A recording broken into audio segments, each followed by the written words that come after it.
Hi, this is Cheryl back with you from Farmhouse Frugally. Welcome if you've been here before. If you're new, I like to make a lot of crafts, furniture flipping. We have a phenomenal dump where I do a lot of dump hauls and trash to treasures. Today I have 6 trash to treasures.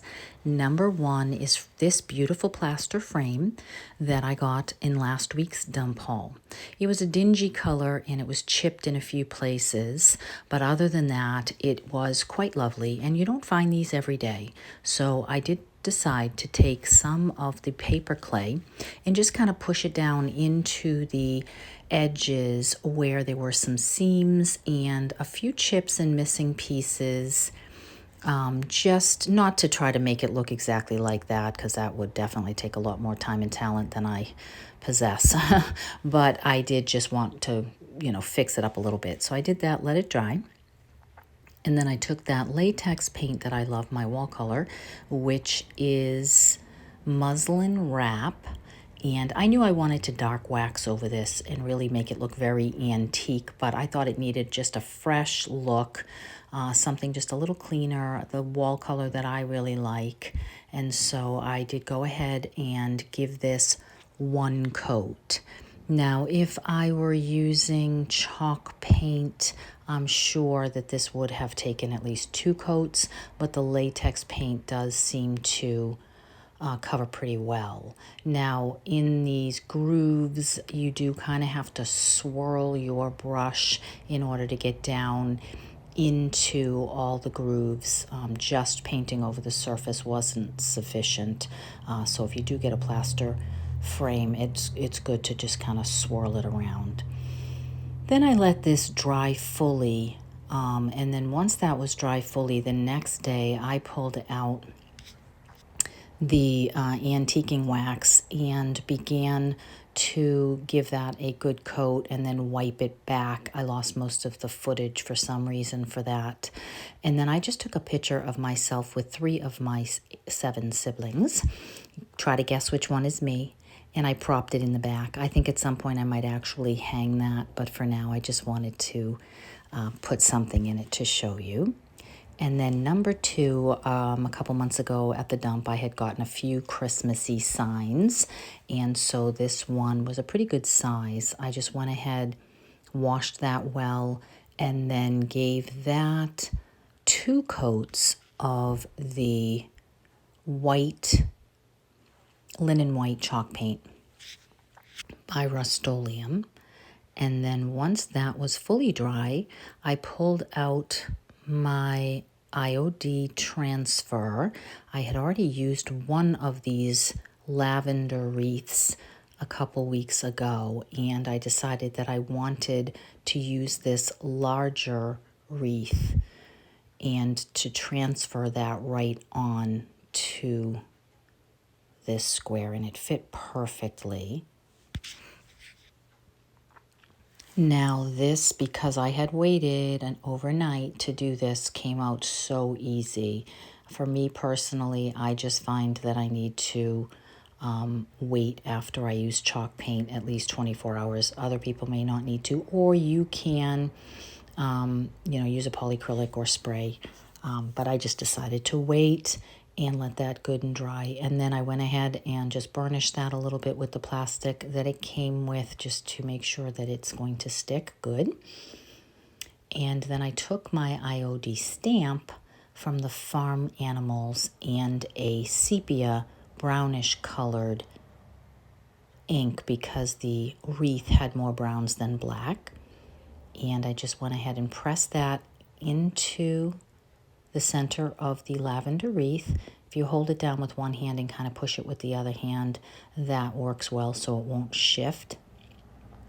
And then once I lifted it back, I just loved the way it came out. It was so stinking cute. And I did want to distress the edges with that antiquing wax, just to pull out some of that brown. And you can just blot that off a little bit. I like kind of pushing it down a little bit like I'm doing here with the brush, and then taking the paper towel or rag and just kind of wiping it back. It's not quite so perfect and even that way. And then even if you hit the corner or drop a blotch or, just it kind of makes it look a little bit more authentic instead of, like you perfectly did like right there I hit the edge and it's like, good. Yeah, that makes it look a little more natural. And then I did distress a little bit on the edges, wiped that back, and then just a tiny bit across with whatever little bit was left back on my brush to pull some of that brown out. And that was really all there was to it. Now I could clear wax this whole thing. I could poly spray it if I wanted to. I don't find that they lift these IOD stamps, so transfers. So for me, that was sufficient. And I had done the sheep one a couple of weeks back in a different video, so I thought I would display both of those together to show you just how cute those came out. They look very spring, and I'm sure they will sell very quickly. This is something I'm willing to sell. If you're interested, just drop me a line if you don't mind paying the shipping. Otherwise, I will put those out at the consignment shop, or I might be doing a craft fair coming up. And that takes me on to Trash to Treasure number 3. Now, I just had 3 books. They're hardcover. They have been in my stash, and I've just been going through my craft room, trying to take care of some of the things that I had in my craft room for a while that just really needed to be used up. So I decided today that that's what this Trash to Treasure video was going to be all about, using up what I already had on hand rather than going downstairs or in the garage and getting some other things. I really wanted to use up some items from my craft room to make some room. So I'm not a fan of Da Vinci Code, so I bought a couple of those for 50 cents at the Goodwill with every intention of painting on them. So I painted the 3, and I used this IOD transfer that I just think is so pretty. It's very French. This is with the Brocante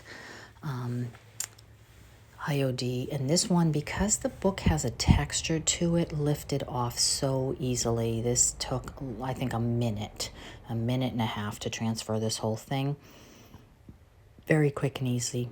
And I did not wait a full day over this chalk paint. I probably waited 6 or 8 hours.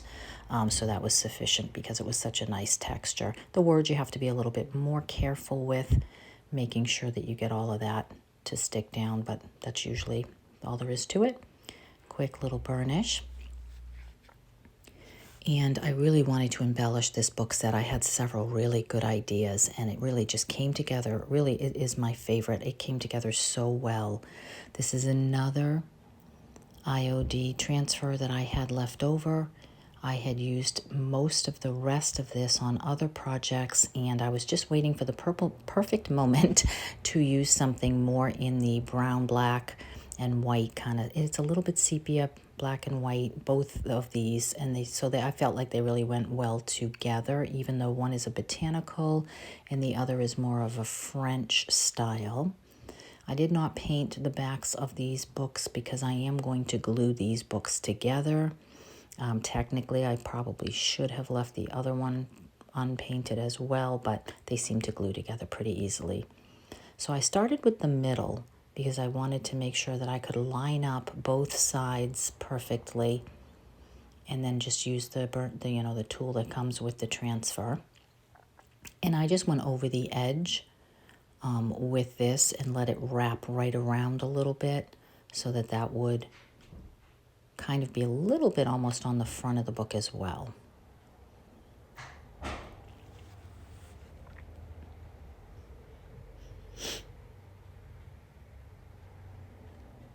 I wanted to make sure that the 3 books were standing when I added that third one, to make sure that when they're together, because you know how books, if you do stand it up, gravity will take them all down, even because one is slightly smaller than the other 2.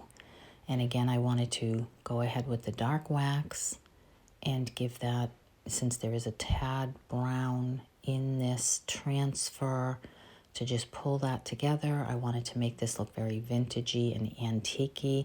So I did do the edges, and I did actually, in the end, dry brush over the whole thing.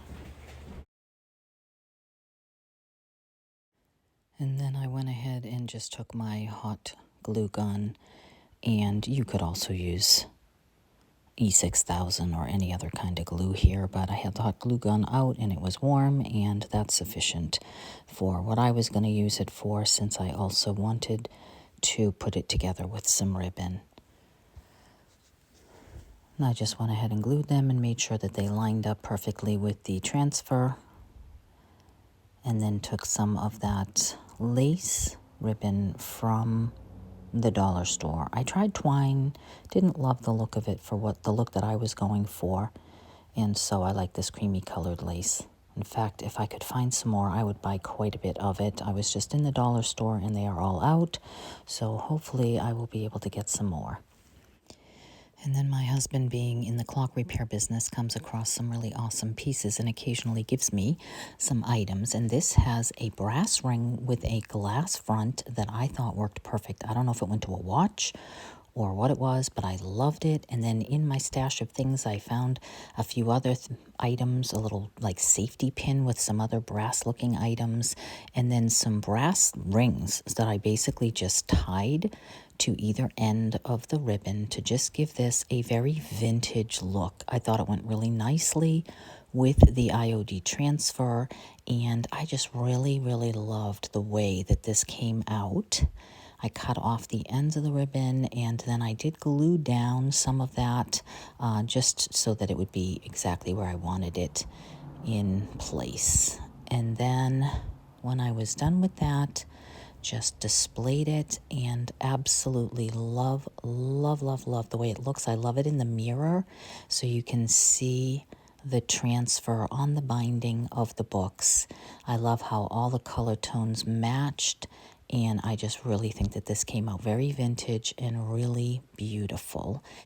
It inspired me for number 6, but for now, we'll work on number 4. Or I had gotten at the dump a number of months ago, and these are those little risers.